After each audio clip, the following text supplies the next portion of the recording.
Okay, so there are other types of energy. Uh, the first of those is mechanical energy, and in this section on mechanical energy, I want to introduce an idea called the conservation of energy. But the mechanical energy is the sum of the potential and kinetic. So when I talk about the total energy of an object, it's going to be sum of the gravitational potential energy and the kinetic energy. And this considers energy both from position. Which one is that? That's right, that's U. And it considers the energy of motion. And of course, that's the kinetic energy, K. There's an idea, it's not an idea, it's a law, actually. The law of conservation of mechanical energy.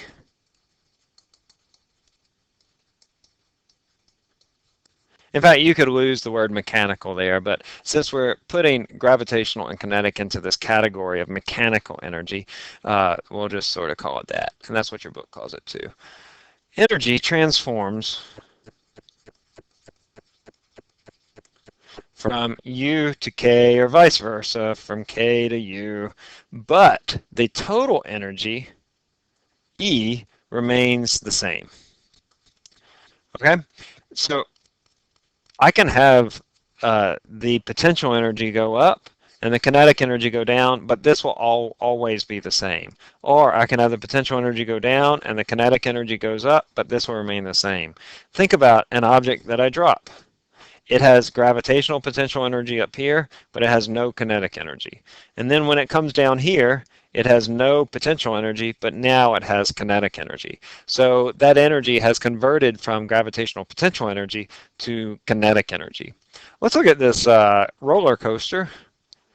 My wife loves roller coasters, and one year we visited Six Flags in St. Louis. She's from Missouri, and so we were up there visiting family. We went to St. Louis, and we had kids. Oh gosh, they were like 8 and 6, maybe. They were pretty young, and we've been building up the roller coaster for months prior to this because we've been planning this trip, building up the roller coaster and just trying to get them all excited about going on the roller coaster.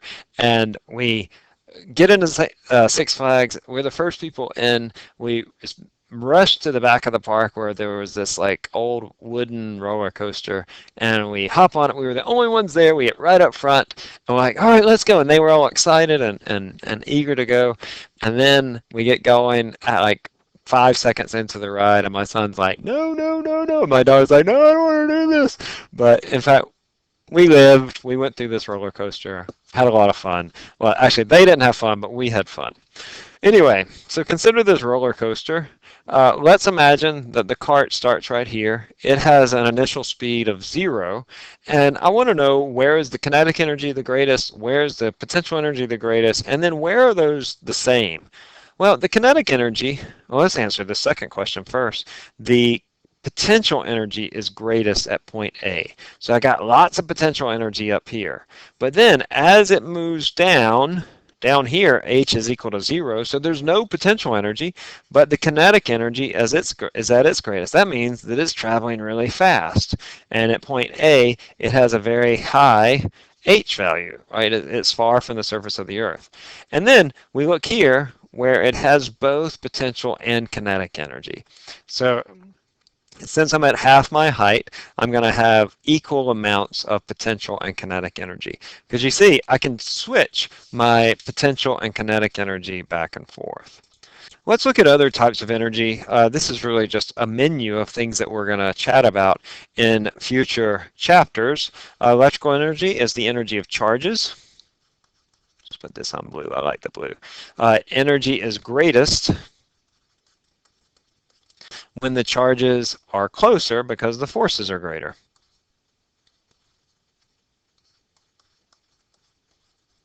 So if I have two positive charges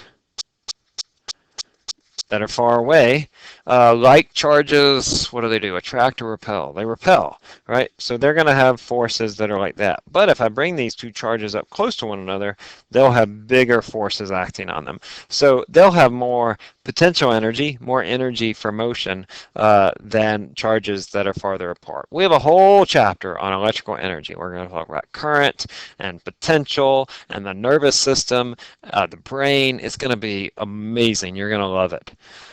Internal energy is the potential and kinetic energy of molecules and atoms. We've already talked about this a little bit, right? The ideal gas law, PV equals nRT, and how objects that are moving around in a gas, that there is these pressures due to the interactions between molecules. So if I have a gas or object or material in a closed container, these particles of gas are moving around, and they have both kinetic and potential energy, and we'll call that internal energy. We'll also call this later thermal energy, and we'll get into that in this chapter, which is going to be really fun because we'll talk about temperature scales and stuff. Heat is the transfer of energy from a hot to a cold object. When heat is added, the temperature increases, or the changes phase. So we'll see this later. We'll get into this later in this chapter. Chemical energy is stored energy in molecules and atoms because of their position, and this is released in chemical reactions. Not really going to get into that. If you want to learn more about that, take one of our chemistry courses. Actually, we'll get a little bit into that. Whole chapter on electromagnetic radiation, a whole chapter on acoustic energy, and a whole chapter on nuclear energy. So I'll just not let the cat out of the bag just yet for those.